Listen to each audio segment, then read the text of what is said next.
शिव तुम जागो, इसका अर्थ।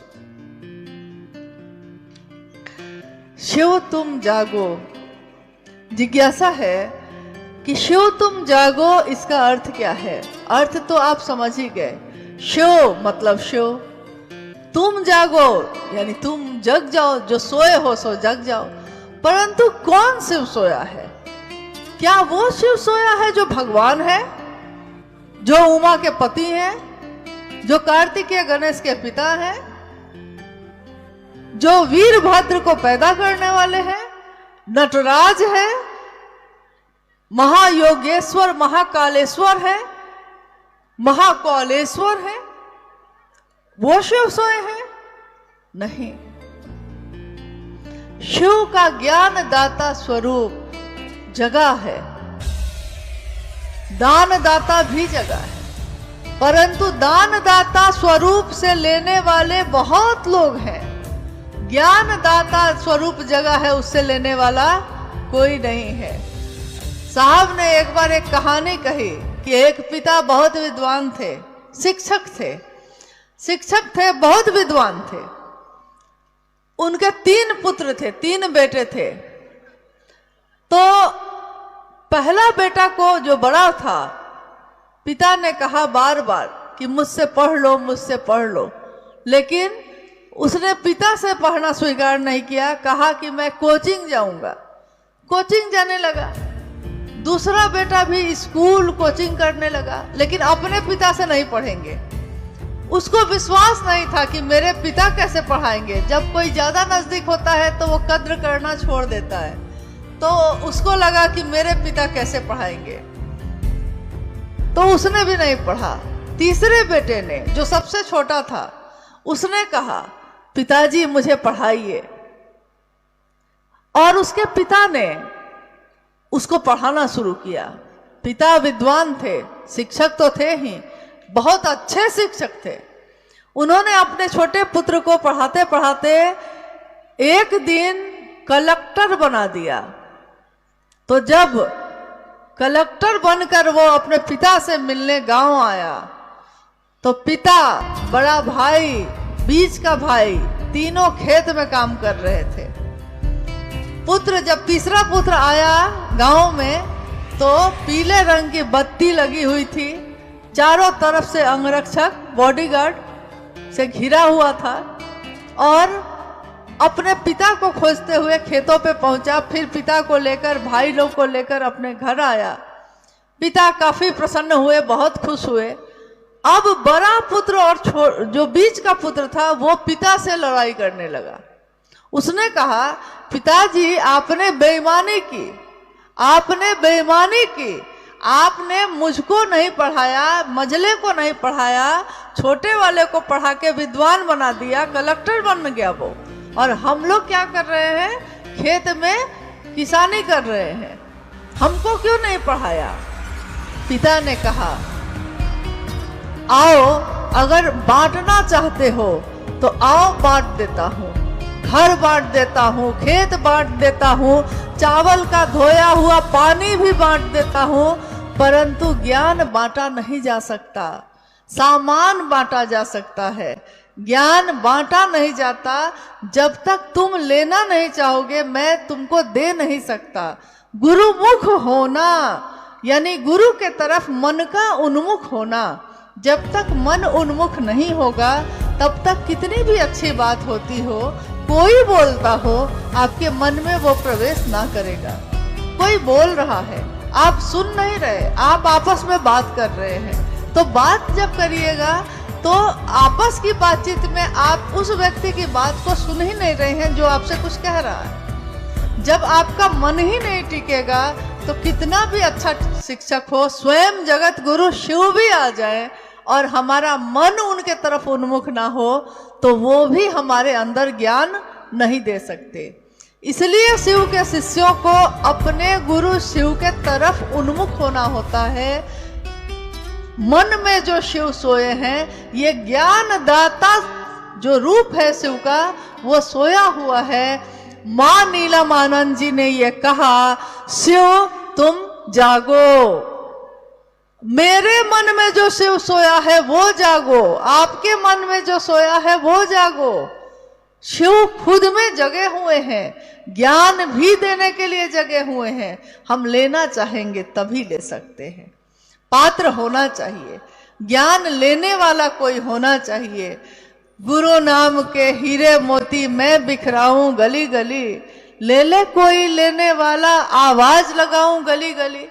गुरु नाम का हीरा मोती है, बिखराया जा रहा है गली गली, लेकिन कोई लेना चाहेगा तभी ले सकेगा, नहीं लेना चाहेगा तो आप जबरदस्ती नहीं दे सकते।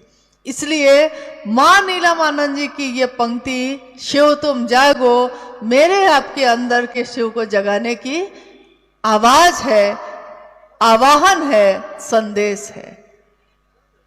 जिज्ञासा है, शिव को गुरु मानकर शिष्यता एक निष्ठ कैसे होगी? जिज्ञासा है कि शिव को गुरु बनाकर एक निष्ठता कैसे होगी।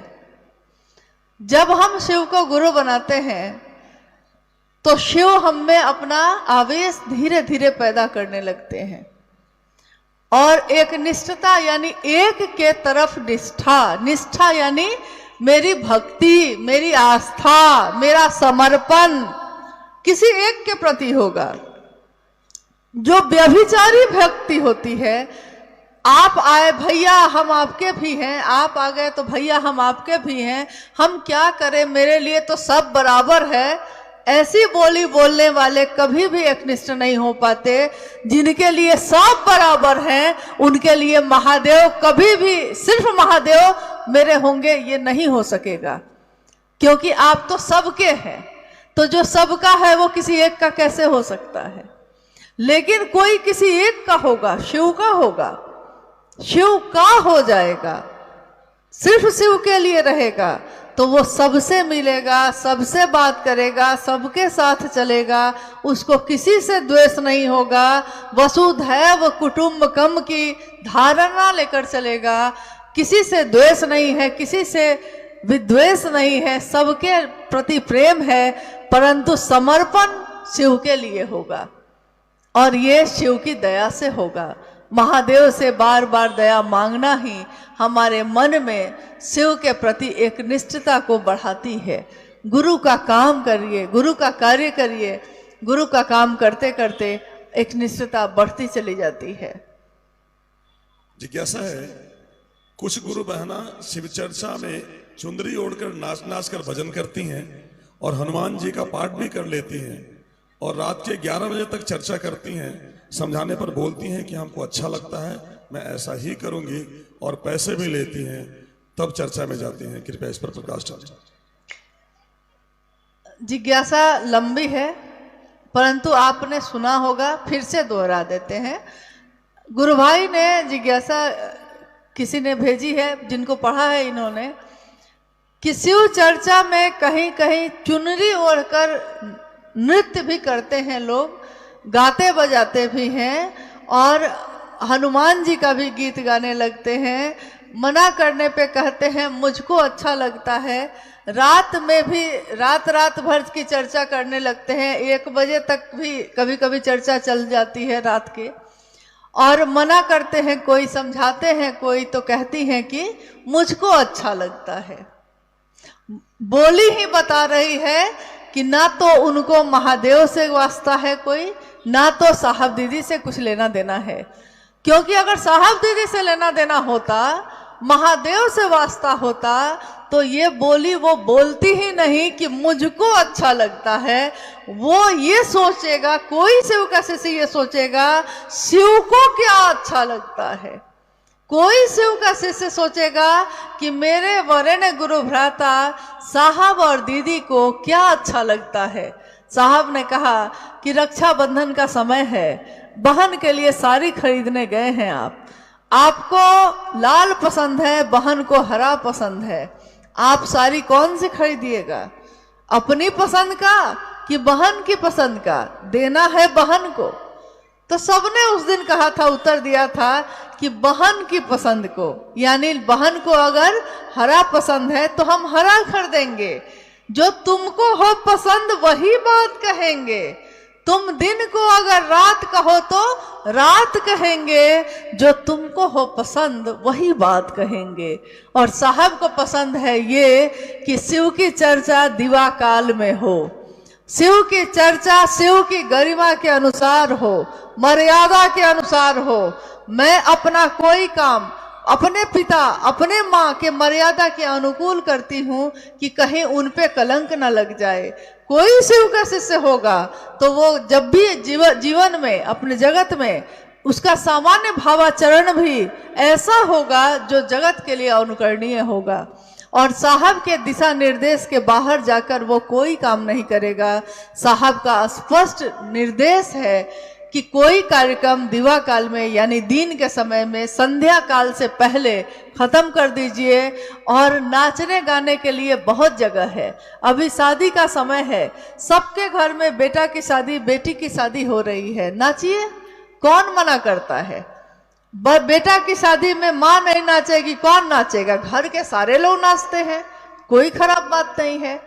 अपने घर में जन्मदिन है, आप नाच रहे हैं, नाचिए, कौन मना कर रहा है।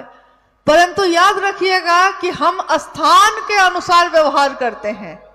हम अपने घर में जोर जोर से फोन पे बात करते हैं, लेकिन बेटा के स्कूल चले जाते हैं तो बेटा का स्कूल है ये, जैसे ही ध्यान में आता है मोबाइल साइलेंट करके पॉकेट में रख देते हैं।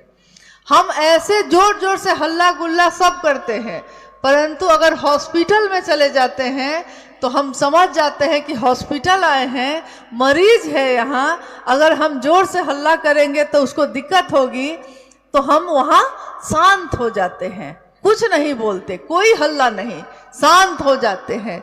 जगह जगह लिखा होता है शांति बनाए रखें, मोबाइल फोन स्विच ऑफ कर दें। तो हॉस्पिटल में है तो हम उसके अनुसार, यानी जहां हम जाते हैं हम उस स्थान के अनुसार अपना व्यवहार करते हैं। तो जब हम शिव चर्चा स्थल पे जाते हैं या शिव चर्चा स्थल मेरे यहाँ होता है, तो शिव चर्चा स्थल नाम से ही परिलक्षित है कि यहाँ पे क्या होगा, सिर्फ शिव की चर्चा होगी और कुछ नहीं होगा। क्या होगा यहाँ शिव चर्चा स्थल पे, क्या होगा? शिव की बात ना, शिव की चर्चा ना, और क्या होगा?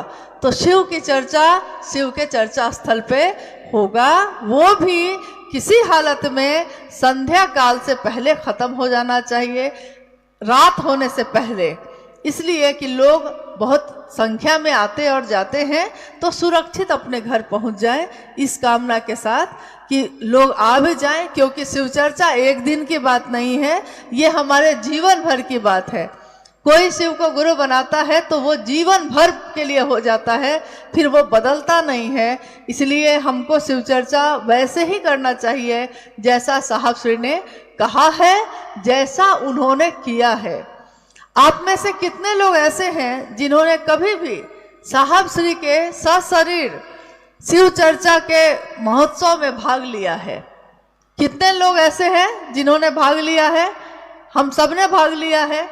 क्या आपने कभी देखा है कि उस मंच से कभी नाच गाना हुआ हो? कभी देखा है?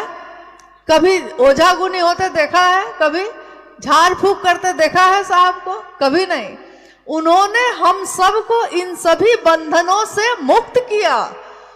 जिस बंधन में हम बंधे थे, जिन संकीर्णताओं में हम जकड़े हुए थे, उन सब से बाहर निकाला। और तभी उन्होंने कहा कि शिव की शिष्यता जाति, धर्म, वर्ण, संप्रदाय सबसे परे की बात है। इसलिए शिव शिष्यता ने सबको एक कर दिया। शिव की शिष्यता मतलब शिव का शिष्य ही आपकी पहचान है। अब आप क्या हैं क्या नहीं, आप डॉक्टर हैं कि इंजीनियर हैं कि किसान हैं, ये आपके मुंह से नहीं निकलता है। जब कोई पूछता है कि आप कौन है भैया, मैं शिव का शिष्य हूँ। जैसे साहब ने कहा था मैं शिव का शिष्य हूँ, शिव शिष्य बनाता हूँ, वैसे ही हमारे आपके मुंह से भी अब निकलता है कि मैं शिव का शिष्य हूँ। यही हमारी सबसे सुंदर पहचान है। और शिव गुरु के रूप में सर्वोत्तम पक्ष उजागर करते हैं शिष्य का, अपने शिष्य का। तो सबसे सुंदर रूप, सबसे सुंदर पक्ष शिव के शिष्य का क्या है? शिव हो जाना। इसलिए शिव का शिष्य होना ही हमारी सबसे बड़ी पहचान है। हम सबको अपने गुरु का नाम ऊंचा हो ऐसा काम करना चाहिए, मेरे गुरु का नाम बदनाम हो ऐसा काम नहीं करना चाहिए। दो जिज्ञासाएं और है दीदी। एक सूचना है कि चैनपुर जो बलुआ के समीप है, वहां का मिथिलेश दास और एक मिट्ठू कुमार दास, ये दोनों 10 वर्ष के बच्चे हैं, कहीं गुम हो गए हैं। अगर किन्हीं को वो मिलते हैं तो कृपया मंच के समीप हमारे कार्यकर्ताओं से मुलाकात करवाएं उस बच्चे की। और जिज्ञासा दीदी, शिव जो बच्चे हैं उनके माता पिता हैं जी उपस्थित हैं, आयोजन स्थल पे ही है। हमारे पास सूचना आई है, बच्चा नहीं मिल रहा है। नहीं बच्चा नहीं मिल रहा दीदी। अच्छा, क्या नाम है उनका? नाम है, एक बच्चे का नाम मिथिलेश दास, दूसरा मिट्ठू कुमार दास। अच्छा, जिज्ञासा, शिव की ओर से चलने में और शिव की ओर चलने में क्या अंतर है? जिज्ञासा बहुत महत्वपूर्ण है। आप लोग बहुत देर से बैठे भी हैं, बहुत महत्वपूर्ण है। अगर आप समझिएगा तब शिव के तरफ मतलब चलने, शिव के तरफ चलने का और शिव की तरफ से चलने का, अपनी तरफ से शिव की तरफ चलने का और शिव की तरफ से दुनिया की तरफ चलने में, दोनों में क्या अंतर है? यही है ना, यही है ना। हाँ, एक बार एक गुरु भाई आए, साहब के पास आए, तो उन्होंने कहा कि जी छत्तीसगढ़ जा रहे हैं साहब चर्चा के लिए। बिहार के ही गुरु भाई लोग थे, साथ में थे। बोले कि छत्तीसगढ़ जा रहे हैं शिव चर्चा के लिए और 3 जगह वहां पे कार्यक्रम रखे हैं, आशीर्वाद दिया जाए। साहब बोले कि ठीक है, जाइए करिए। और उसके थोड़ी देर बाद कुछ गुरु भाई और भी थे, उन्होंने पूछा कि जी हम लोग, वो भी बिहार के ही एक जिला से थे, वो लोग जाने वाले थे राजस्थान। तो राजस्थान हम लोग जाने का सोच रहे हैं, लेकिन आपकी क्या आज्ञा है? साहब से पूछ रहे हैं वो, आपकी क्या आज्ञा है कि हम जाएं न जाएं, जाएं तो क्या करें, कैसे करें? तो हम लोग जोर से हंसने लगे। गुरु भाई लोग भी थोड़ा बका गए।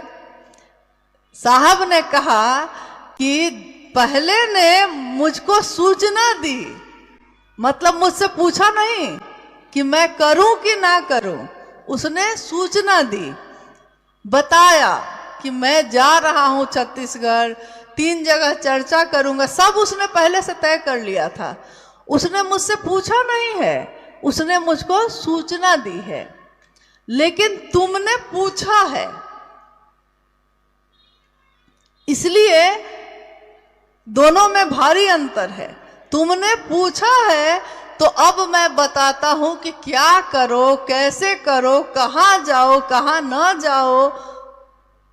देखिए दोनों में अंतर है कि नहीं? दोनों टीम ने साहब से चर्चा के लिए ही पूछा, लेकिन एक ने बताया, सब कुछ पहले से तय कर लिया, और दूसरे ने पूछा। तो साहब ने फिर उसको इतने प्रेम से बताया कि भाई कैसे जाओ, क्या करो, हाथ जोड़ के प्रणाम करना, हाथ जोड़ के प्रणाम करोगे तो सब कोई रुकेगा, महादेव की बात करना, साप्ताहिक की चर्चा सुन। देखिए साहब का पूरा आशीर्वाद उसको मिल रहा है, एक एक कदम वो कैसे चलेगा साहब उसको बता रहे हैं। परंतु पहले ने तो सारे कदम पहले ही तय कर दिए थे। वैसे ही शिव अपने तरफ से शिव की तरफ चलना और शिव की तरफ से दुनिया की तरफ चलने में यही अंतर है।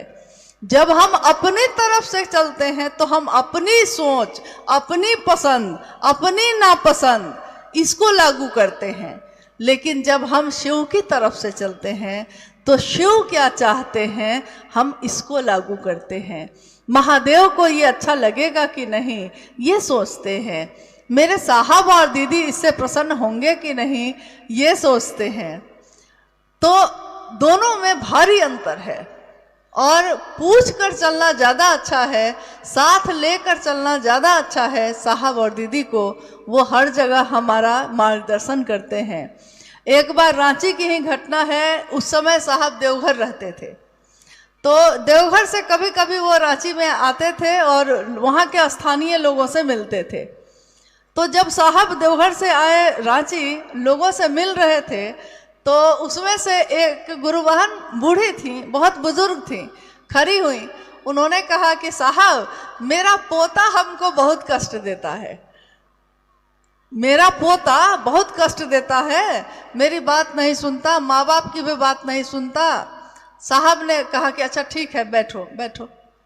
एक माँ बाप आए थे, वो भी खड़े हुए, तुमको भी कुछ कहना है? तो उन्होंने कहा कि जी, सो मेरा बेटा पुतोह नहीं मानता है। साहब बोले भारी फेरा है भाई। फिर वो थोड़ा बिगड़ गए, थोड़ा बिगड़ कर उन्होंने कहा कि ये बताओ, जब शादी किए थे तो हमसे पूछे थे? जब तुम शादी किया तो हमसे पूछा? नहीं पूछा। जब तुम्हारा संतान हुआ तो हमसे पूछा था? नहीं। फिर संतान की भी शादी किया तो हमसे पूछा? नहीं पूछा। तो जब हमसे तुम पूछा ही नहीं, तो आज हमको बताने क्यों आ रहे हो? सब कोई थोड़ा चुप हो गए। साहब बिगड़ गए तो सब कोई चुप हो गए, शांत हो गए। तो एक नवयुवक गुरु भाई, मतलब नई उम्र का एक लड़का गुरु भाई उसमें से खड़ा हुआ। अब साहब गुस्से में उसके तरफ देखे, क्योंकि उनको गुस्सा आ गया था कि सारे लोग यही बोल रहे हैं, कोई कहता है पोता नहीं मानता है, कोई कहता है बेटा पुतोह नहीं मानता है। तो साहब ने बड़े क्रोध में उसके तरफ देखा और कहा कि अब तुम्हारा तो उम्र ऐसा नहीं है कि तुम्हारा बेटा पुतोह भी होगा जो तुम्हारी बात नहीं मानता है, तुम क्यों खड़ा हुआ? तो वो बोला कि जी साहब, हम पूछने के लिए खड़े हुए हैं कि हम ब्याह करें कि नहीं करें, हम क्या करें। देखिए, पूछना, पूछ कर करना भारी अंतर है। इसलिए जो महादेव को पसंद हो वो करने की कोशिश करिए। साहब ने हमेशा कहा है कि शिव का शिष्य होकर ऐसा काम करिए कि महादेव का नाम ऊंचा हो। शिव का शिष्य होकर ऐसा काम मत करिए कि महादेव का नाम नीचे हो। अगर आपके कृत्य से, अगर आपके काम से महादेव का नाम बदनाम होता है, तो वैसे लोगों को शिव शिष्यता छोड़ देनी चाहिए। शिव शिष्य बन के शिव का नाम बदनाम करने वाले शिव शिष्य हो ही नहीं सकते। वो गेरुआ कपड़ा पहनकर साधु बन सकते हैं, साधु होना बहुत कठिन है। नाम के घोषणा को कराकर शिव के शिष्य हो सकते हैं, परंतु शिव के शिष्य का आचरण उतारना बहुत कठिन है। शिव का शिष्य का आचरण हमारा आपका हो, इसकी कोशिश हमको आपको करनी चाहिए। चलिए, आज का ये शिव गुरु महोत्सव जो अथक परिश्रम से और बहुत सारे गुरु भाई गुरु बहनों के बहुत सहयोग से संपन्न हो रहा है, अभी हुआ, अभी समापन की ओर है। आज का ये शिव गुरु महोत्सव जो सुपौल जिले में आयोजित हुआ, महागुरु महादेव की दया से हम सबका जीवन शिवमय हो, सुखमय हो और हम सबका मन शिव की दया की अतल गहराइयों में समाहित ही होता रहे। इसी की कामना अपने गुरु शिव से है, अपने साहब और दीदी से है। आप सभी के चरणों में मेरा प्रणाम।